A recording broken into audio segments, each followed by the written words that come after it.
दोस्तों ये वीडियो केवल उन स्टूडेंट के लिए है जिनका सेल में सिलेक्शन हो चुका है।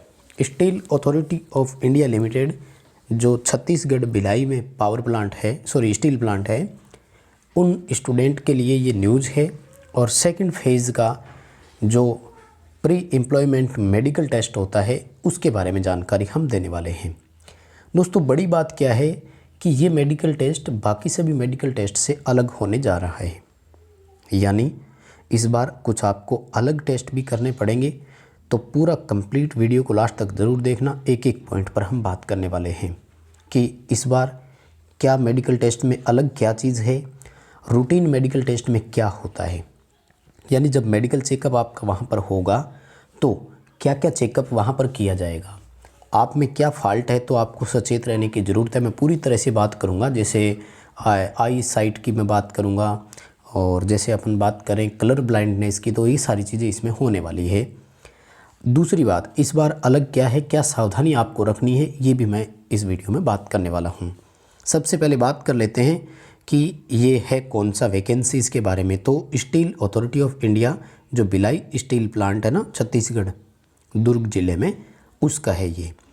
और ये जो 3 अक्टूबर 2019 को वैकेंसी आई थी उसका है, जिसका एग्ज़ाम हुआ था 21 जनवरी 2020 को, और स्किल टेस्ट हुए थे 3 मार्च से लेकर 7 मार्च 2020 तक। ठीक है दोस्तों, इम्पोर्टेंट क्या है आपको एक तो ये ध्यान रखना है कि आपको जिस सिस्टम के अकॉर्डिंग बुलाया गया है उसी हिसाब से जाना है, क्योंकि कोविड को ध्यान में रखते हुए बहुत बड़ी गैदरिंग इन्होंने नहीं की है, तो अलग अलग दिनों में बुलाया है। आप अपनी एप्लीकेशन रजिस्टर आईडी के आगे दिए हुए डेट और टाइम के अकॉर्डिंग उस दिए गए वेन्यू पर आपको पहुंचना है। बड़ी बात इस बार के टेस्ट की क्या है, इस बार के मेडिकल की एक बड़ी बात तो ये है कि आपको अपने खुद के खर्चे पर कोविड का टेस्ट भी करवाना होगा। दोस्तों जैसा कि हम सभी जानते हैं कोविड का टेस्ट कॉस्टली होता है, लेकिन आपको इसकी कॉस्ट खुद ही पे करनी पड़ेगी। और जो आपका डिपॉचर का टाइम है, यानी जिस दिन आपको पहुंचना है, आपको उससे लगभग 72 घंटे पहले यानी 3 दिन पहले, क्योंकि कोविड की रिपोर्ट लगभग 3 दिन बाद ही आती है, तो उससे 3 दिन पहले आपको कोविड टेस्ट भी करवाना है। और आपको कोविड नेगेटिव टेस्ट सर्टिफिकेट भी साथ में लेकर के जाना होगा जब आप भिलाई वहाँ पहुँचते हैं। यदि इस दौरान कोई पॉजिटिव पाया जाता है तो दोस्तों उसका मेडिकल टेस्ट पोस्टपोन होगा और उसका मेडिकल चेकअप नहीं होगा, ये भी ध्यान रखें। हालांकि घबराने की ज़रूरत नहीं है, उसको मौका मिलेगा, अपॉर्चुनिटी मिलेगी। जब वो नेगेटिव हो जाएगा उस वक्त वो जा सकता है।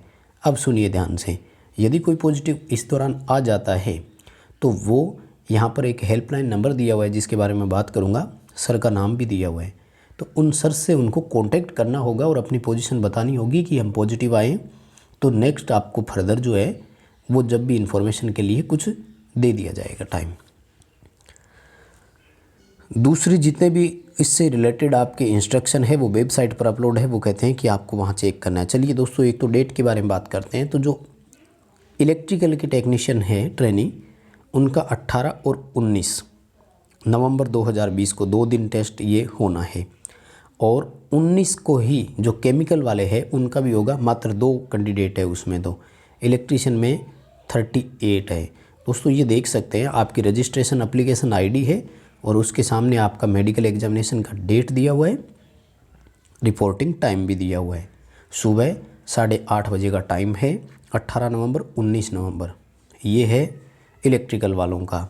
फिर 19 नवंबर को इंस्ट्रूमेंटेशन वालों का भी है और 20 नवंबर को इलेक्ट्रॉनिक्स वालों का है, और मेटलर्जी वालों का है 20, और फिर उसके बाद में 23, यानी 21 और 22 को कोई टेस्ट नहीं होगा, ये भी आप ध्यान रखें।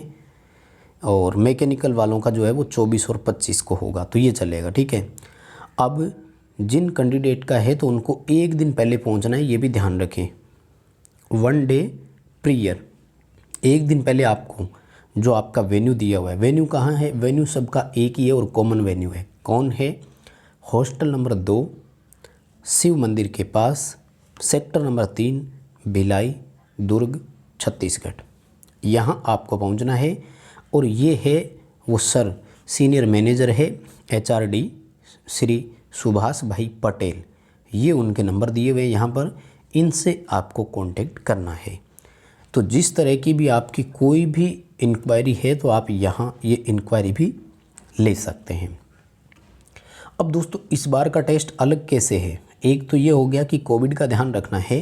दूसरा देखिए, मेडिकल के टेस्ट के जाते समय ये बहुत सावधानी वाली बात है दोस्तों, नोट कर लेना इस बात को ध्यान से कि जब कैंडिडेट, ये देखिए पूरा लिखा है इन्होंने, shortlisted candidate are advise to report empty stomach. दोस्तों इसको ध्यान से देखिए, आपको खाली पेट जाना है दोस्तों, ये ध्यान रखें, कुछ भी खा पी करके नहीं जाना है। और हो सके तो ये भी ध्यान रखना है कितने टाइम तक पहले ना खाएं, तो ये रात का खाना ही है आपका, यानी पहले दिन आप रात को जो भी खा पी कर सोते हैं बस वही खाना है। उसके बाद जब तक आपका मेडिकल नहीं हो जाता तब तक नहीं, यानी उस दिन मॉर्निंग में भी आपको कुछ भी खाना पीना नहीं है। दूसरी बात, अलग से आपको कोई कॉल लेटर वगैरह नहीं मिलेगा, कोई हार्ड कॉपी नहीं आ रही है। ये जो अपलोड कर दिया वेबसाइट पर, आपको इसी को मानना है फाइनल, और इस आपका ID, उसके सामने डेट और टाइम दिया हुआ है, उसके अकॉर्डिंग आपको अपने आप पहुंचना है।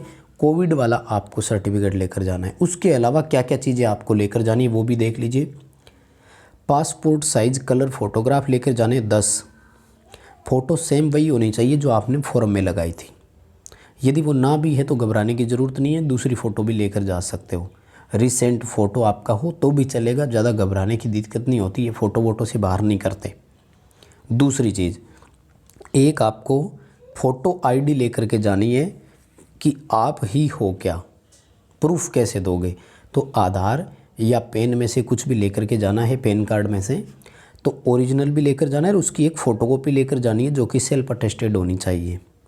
तो इसमें मेरे हिसाब से पेन कार्ड है तो ठीक है, नहीं आधार कार्ड लगभग सबके पास होता है। आपको 2 करेक्टर सर्टिफिकेट लेकर जाने हैं जो गजेटेड ऑफिसर के होने चाहिए।